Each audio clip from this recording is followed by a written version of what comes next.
मित्रांनो नमस्कार. माझं नाव अतुल ठाकूर. तुम्ही बघत आहात लाईफ कॅटलिस्टचा आमचा हा व्हिडिओ चॅनल.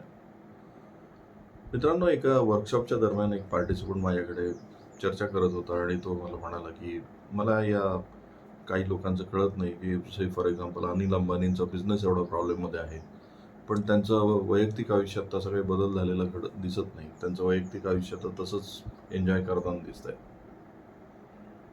मित्रांनो, त्याच्या या वाक्यामध्ये एका बाजूला एक कंप्लेंट ऐकायला मिळाली, पण दुसऱ्या बाजूला बिझनेस न कळाल्याचं लक्षण पण आलं. कारण बिझनेसमनला दोन आयुष्य जगावं लागतं आणि ही दोन आयुष्य स्वतंत्रपणे पॉवरफुली जगायचे असतात. एक ॲज अ बिझनेसमन, एक ॲज अ त्याची फॅमिली, त्याचं वैयक्तिक आयुष्य. आणि तुम्ही तुमचं लाईफ या पद्धतीने डिझाईन करायला हवं की respective of what is happening in your business or in your personal life, दोन्ही आयुष्य तुम्हाला पॉवरफुल जगता आलं पाहिजे. आज बऱ्याचशा जणांची समस्याच ही आहे की त्यांच्या बिझनेसमध्ये जे काही प्रॉब्लेम्स होतात ते त्यांच्या घरापर्यंत येतात.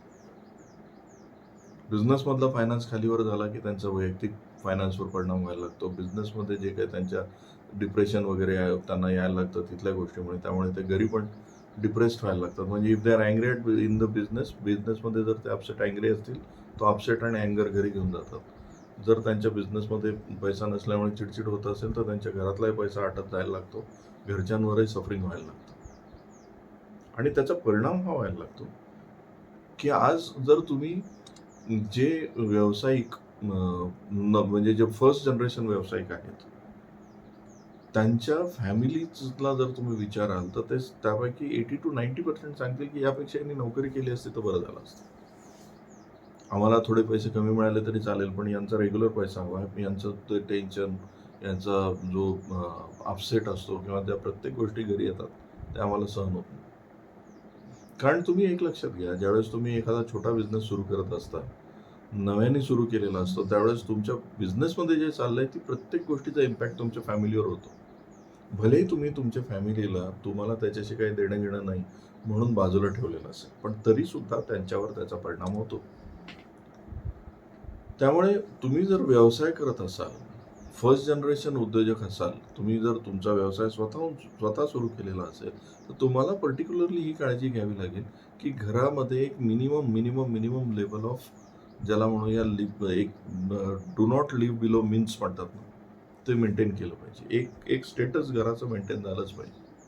आणि तेवढ्यासाठी लागणारा प्रत्येक जे काही पैसा आहे, ज्या काही मिनिमम लेवलच्या सुखसुविधा आहेत, ते मॅनेज करण्याकरता जे लागणार आहे ते करावं लागणार.